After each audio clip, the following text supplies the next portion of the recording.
talk for a minute? Baby, can we talk for a minute? Can we talk for a minute? Can we talk for a minute? Baby, can we talk for a minute? Can we talk for a minute? Let's just talk for a minute. Let's talk about the way we've been living. Shooting this podcast, trying to make a difference. You could talk about your goals, or let's talk about your vision. You could talk about the foul way that people have been living. What's going on, everybody? This is Mikhail from Let's Talk with Mikhail Muktasik. Today, our special guest is Chandler Hall, aka Coach Chan.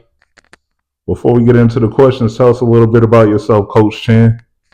Chandler Hall. I'm from Richlands. I grew up in Texas a little bit, and then I came back here, and I'm just a Richlands dude. I went to Southwest for high school, played football, basketball, and now mostly everybody know me. I'm Coach Chan. I coach little kids, basketball, rec football. Now I'm in the AAU basketball and high school basketball, varsity basketball. Okay. So what does it take to be a great student athlete on and off the court? Confidence. You got to believe before you can even try to do anything. So if you believe, like, you just going to do your best in class, on the court, at home, it all starts at home first, though. Like, if you can't be a good person at home, you're not going to be a good person when it's time to do your work. You're not going to do your best when it's time to take care of the sports part either. So you got to listen and be coachable, right? Yeah. You can't know everything. Right. How long you been coaching for, man? Honestly, since I was like 16, like almost 20 years. Okay. Hi, I'm Angela Muktasik here at Coldwell Banker Seacoast Advantage. And if you're looking to buy or sell a home, I'm the gal for you. Please reach out to me. You can meet me on Facebook or Instagram. See you guys soon. What are some key qualities you look for in a dedicated athlete? That's a good one. Just mostly, like, number one, confidence, and number two, like, work ethic. Like, do you want to talk about being the best, or do you really want to be the best at what you do? And like you said, if they're coachable, and if they're going to be great teammates, like what you do when it's not going your way, right, when everything ain't going right. So what advice do you have for athletes who want to play at a college level? First off, with today, the way everything going today, any college experience is good college experience. So if you thinking about playing college sports, first off, take care of your work, take care of your grades, because you ain't going nowhere if your grades ain't good. That's the first thing. Be a good person. Respect.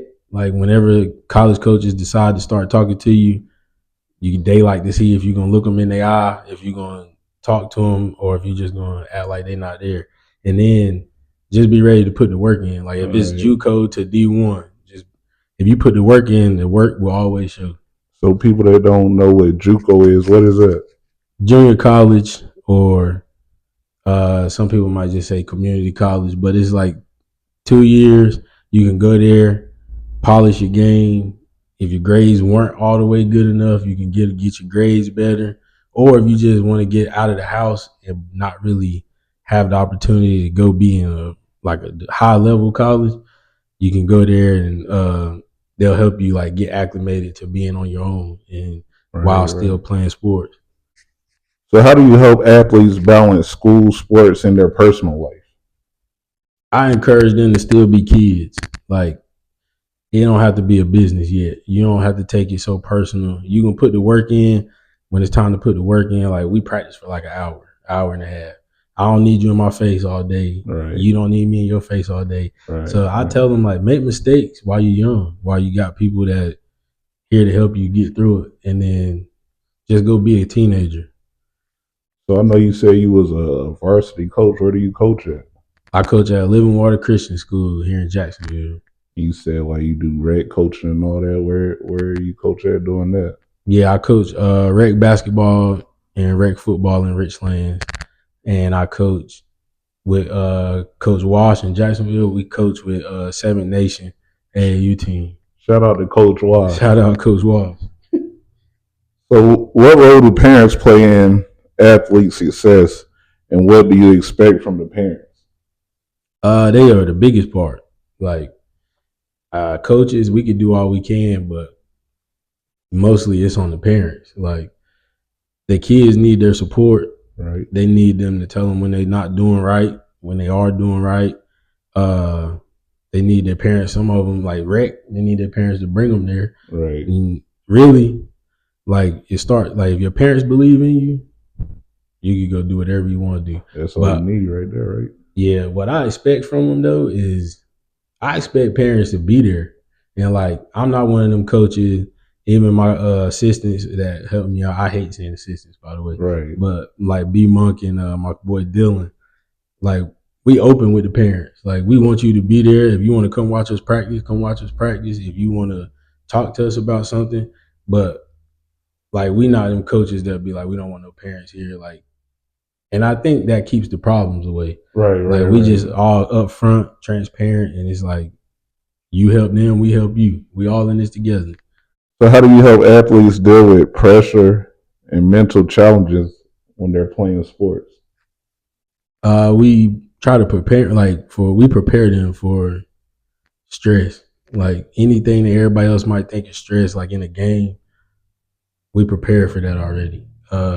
If it's some stuff outside the game and it's like you got mental issues, we open. Like Right. come talk to me. And I ain't gonna tell nobody what you talk to me about.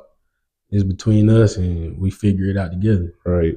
So how you say y'all help them prepare for like stuff during the game? Can you give us an example of what you do or what you mean by helping them prepare by that? Yeah, we run a thing. We call it the 2-minute drill in basketball. So really, basketball don't get stressful until the last 2 minutes. Right. Whether you winning or losing, that's when the pressure put on you. Right. So we'll throw different situations out there. Like we don't need nobody calling timeout. We don't have no timeout like Chris Webber.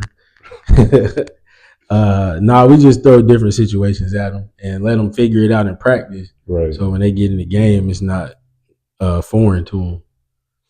How do you handle players who struggle with motivation or discipline? Oh, that's good. We have a couple of old school tactics, like, making them run and stuff like that. But mostly, if they struggling, we want to know why. Like, what's going on before we just try to jump on you and make you just not want to talk to us no more, not do nothing we say. But we do a little old school running, little sit them down. That bench it's undefeated. Right. It is.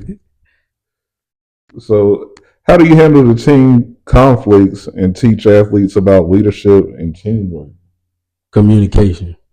We tell them, like, if you and him got a problem, we gonna sit down and talk about it. Because, nowadays, it ain't like back when we grew up, we was boys. Like, we might go fight each other in the locker room and then come back and be cool. But, these kids nowadays, people telling them to shoot each other, stuff like that. So over little dumb stuff, we just tell them it's all right. It's okay for y'all to disagree. Just talk about it. Right. Communication is everything. Yeah. So how do you approach coaching kids who have talent but lack confidence? I make them feel like they're the best player ever. Like, I tell them, people laugh.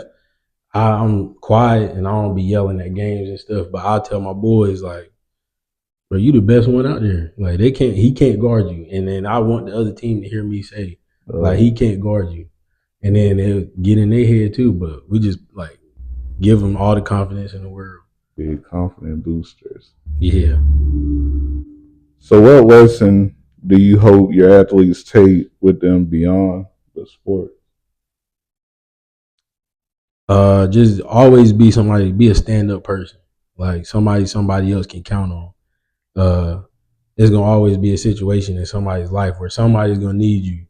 And if you could be there for them, it'll help you in the long run. Right. So, before we get out of here, I got a couple of other questions for you. Like, I believe I read on the internet something about workouts with Coach Chan. What's up with that? Yeah, that's my for little kids. I try to get for anybody really, but mostly the younger kids. I want them to learn early. like The fundamentals and stuff like that, right? Yeah, fundamentals and like just work. A little bit of hard work will take you a long way, like Right, in right. life. So I got a thing called Workout with Coach Chan. Anybody you can get up with me on Facebook, Instagram, all that, and I just take little kids and we do mostly football stuff. Right. Yeah, I try to like only coach basketball when I have to. Right. I try. Right. That's my break from basketball. Right. So when you say y'all work on football stuff like agility, what else y'all work on? Man? Yeah, we do agility, footwork, strength, speed, and position drills. Like depending on what positions they play. So you said they could get up with your socials. If you don't mind, can you tell us what your socials is? Yeah, on Facebook it's just Chandler Hall. Instagram Chan.Hall, CHAN period HALL, and my Twitter is Chandler Hall 10. Right. So what if it's like a kid that's less fortunate, but you know they want to put in work? If people want to make a donation or sponsor a kid, is there any way they could do that? Or? Yeah, they can just message me, and I'm be honest with you, I'll do it for free. Like if they just don't have it, I ain't gonna tell no kid no. Right, right. So another thing, I was on the internet the other day, man. You got to tell us what's up with that Hoop Town. Oh yeah, it's the new talk of the town right now. Like everybody tapping in with us. It's so me, my B Monk and Dylan Pascuous, we all coach at Living Water together. And we all grew up here. Like once we hit high school or whatever, we played basketball.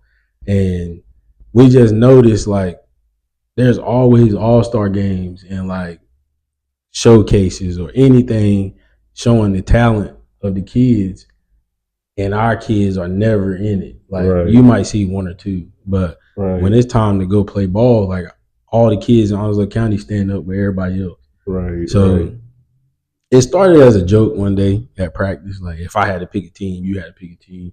And then, we was like, man, let's just do it. Like we got the school and that is our school back us and they let us do stuff. So Hoop Town is just like it's a showcase of the talent in Onslow County. Right. Let's give love to our kids that nobody else is giving to them. Right. So we did the high school a couple months ago, or about a month ago, and it was great. It was right. It was fun, and so and we also use it as a like my cousin Juice. Right. He got his business out there up and going out there. Right. Snags Barbecue. Shout out to Juice. Shout out to Juice. And he'll be back at the next one. Okay. We had all the young kids coming up, like teenagers that's getting into photography and all that. Like we had them come out there. So it's a lot of good pictures, videos going on out there from Hoop Town. It's just a big celebration. So the next one is May 31st. We're gonna have the middle school Hoop Town, boys and girls. And where is that at again? At Living Water Christian School. It's gonna start at 3:30, but you might want to get there at like 2:00 because it's gonna get packed. So how often are you gonna try to do the Hoop Town thing, man? Well, since the first one was successful, we're gonna try to do at least 2 a year. At least we're gonna do a high school one and a middle school one at the end of each season, and then I ain't gonna lie, man. Everybody asking us to do a preseason one too. So I don't know. We'll depending on how much time we got in between us coaching our teams and doing the Hoop Town stuff, we'll figure it out. But we're gonna at least do 2 a year. Yeah, man. I just want to give all y'all flowers, like you, Bobby, everybody. You know what I'm saying? Y'all doing a real big thing in the community. You know, with you doing your workouts, Bobby doing the 7-on-7. Big shout out to Bobby. You was a coach in there too, right? Yeah. Shout out Bobby, and Sharice. And Sharice. Excuse me, Sharice. Do not beat me up. Shout out to you too. And honestly, everybody that helped with that. It was cool. It was fun. I coached. Me and Juice. We coached the Dirty Boys, and out of Richlands. That's another like group of boys that we just put a lot of confidence in them. Like. you see me out there running around with the shark fin. Right. It's dirty season. Right. But honestly, I also want to shout out Tracy. I was like, man, I'm done with football, really, unless it's rec. Right. And she was like, just, take one more chance to coach the boys I used to coach in rec. So I just appreciate everybody that had something to do with it. It was fun. So, man, you got any of your students that you coach in college yet? Yeah, a lot of them. How that make you feel as a coach? Man, it's crazy. It's great. I ain't gonna lie. I started really kind of sort of to work out with Chan stuff with my little cousins. And one of them actually made it. Like he did everything he said he was gonna do. Derek Green, he went to Southwest. He committed and played. He went to Oklahoma. Right. And then, he transferred and went to Vanderbilt because he was like, he got a couple injuries. And he was like, this football stuff is going to be over. But it's a lot of them. I used to coach at Southwest too, but we got at least 7 or 8 that's in college right now. Right, that's a good feeling. And then this group right here, a lot, like 4 of them going to school. Yeah, it's cool, man. Right, that's dope. But big shout out to y'all, man. Y'all keep doing what you're doing. I love to see it. Yes, sir. Shout out to you too, man. Thank you. Shout out to you too. Yeah, right. But before we get out of here, man, I know you see I got a few signatures on the table, and I'd love for you to be one of the people that signed the table and date it. Oh, yeah. Can I get your signature, man? Yes, sir.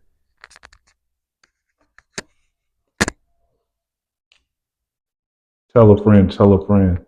Let's talk.